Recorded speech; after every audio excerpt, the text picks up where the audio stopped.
On the last day of the theatre workshop, Sadhguru came to watch the Ishangas perform their act. As soon as he came into the hall, Sadhguru looked in the direction of me and stood on one leg. This is because Sadhguru never misses an opportunity to tease me about the meaning of my name.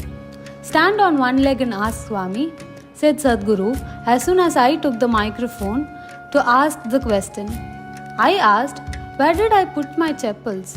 Sadhguru replied, "Only one chappal you need, Swami. So one chappal is gone, the other chappal is there. That's enough for you."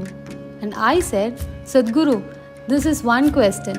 The other question is, you called me Ekapadha. And my real question is, which one is it, right or left?" Sadhguru said, "That's a very profound question. There is a profound meaning to that. That's not a frivolous question. One chappal missing is not an appropriate question because you need only one."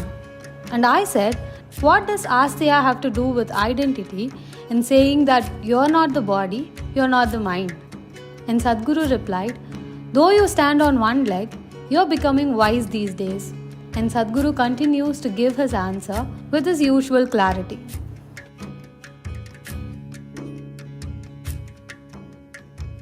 I first heard of Sadhguru from my mother. She was going through a lot of hardships at that time.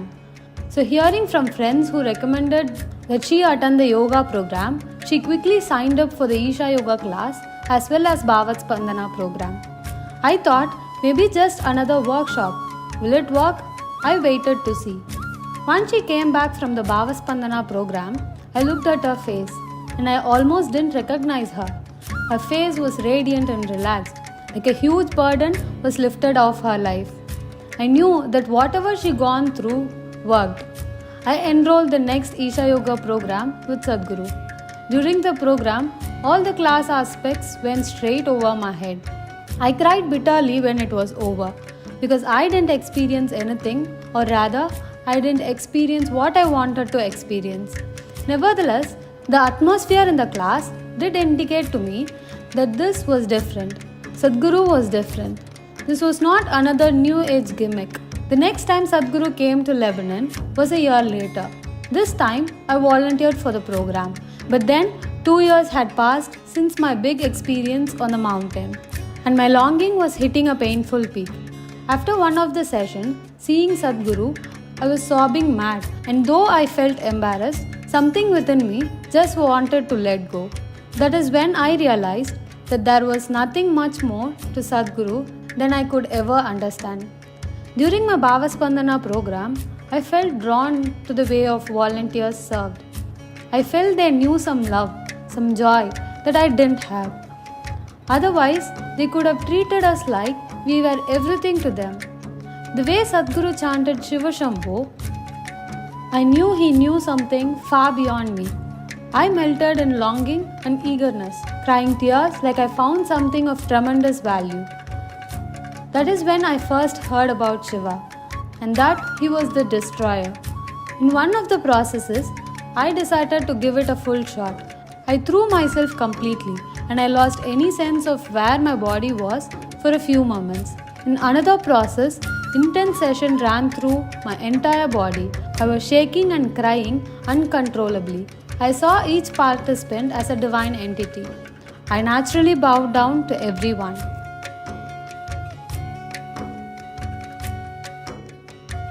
Immediately after graduation, I came to the ashram for 3 months. I jumped into the sadhana schedule with a lot of enthusiasm and gusto. But then I began to see the madness of my mind.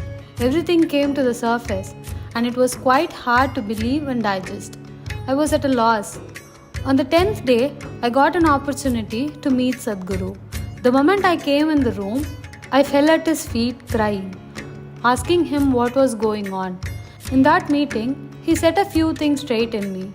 Along the way, he also hinted at the possibility of me staying here, if I wished.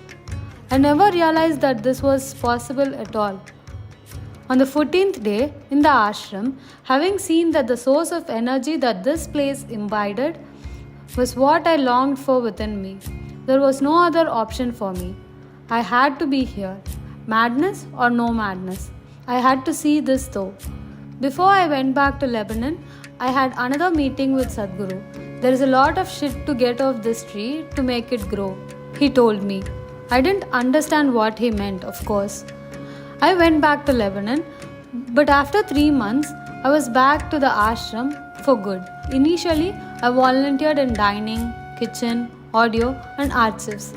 At that time, I was doing 70 Surya Namaskar in 1 hour, and things were really getting stirred up. I lost quite a lot of weight by then. I got a chance seeing Sadhguru on the grounds one day, and up looking at me, he shouted, "What are you doing? Go eat! Go eat now!" After that, I started eating. To be more accurate, hogging for 1 hour every meal. Despite this, I still lost a couple of kilos over a few months. I got initiated into Brahmacharya in 2004. But then, too many things were happening that I couldn't handle, inside and outside. I was on fire, and it didn't matter. But in activity, I couldn't do things properly. I could manage with simple instruction well enough, but anything which involved a little more, I struggled with.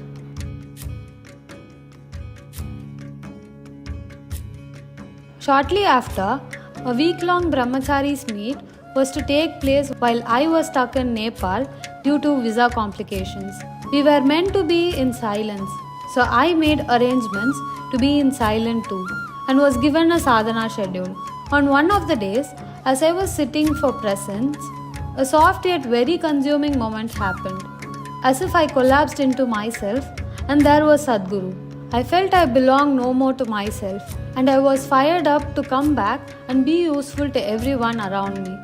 This time, it would not be on my terms. Once I was back from Nepal, I was totally ready for a fresh start. Sadhguru sent me to Isha homeschool with one instruction, to be spiritual and not to talk spiritual. Of course, I didn't understand. Are you kidding? My first day at IHS, I finished my practice and came back for assembly. The day was amazing. The atmosphere in the school was changed with youthful enthusiasm. I thought this is going to be good, and it was. One day, I went and plugged a mic cable into an amp during an assembly because it wasn't working. The next thing I knew, I was asked to ensure the audio works every day. Since then, I've been in charge of the audio at the school. A month into the term, I made another mistake and said yes. When the English teacher asked me if I could help a few struggling students to put up a skit, I was always into drama, so it was the most natural thing for me. The skit was a success. The students were motivated to learn and improve. The next thing I knew, I was appointed to conduct drama classes for juniors. Then slowly, classes increased. Drama production evolved into better performance. Like this, things happened. Slowly, the shell that I was began to opening up, and I started including and connecting with others.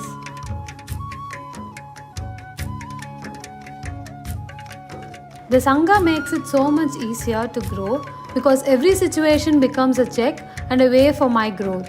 Not only the Sangha of Brahmacharis, but the ashramites and volunteers too. In fact, so many times, support came from an unexpected source, and it helped me in my growth. Should I not bow down to everyone then? Are they not His invisible hand acting up in my life? To me, I experience more of Sadhguru in His absence than in His physical presence. What happened to me, how it happened, I can only attribute to Him. I see Him as one who offers me all possibilities to grow towards my ultimate possibility. I just have to catch it. He is the invisible hand that guides me through obstacles. It's been my experience that whenever I truly open up to Him, His grace, His guidance is always there, always waiting for receptivity to bloom.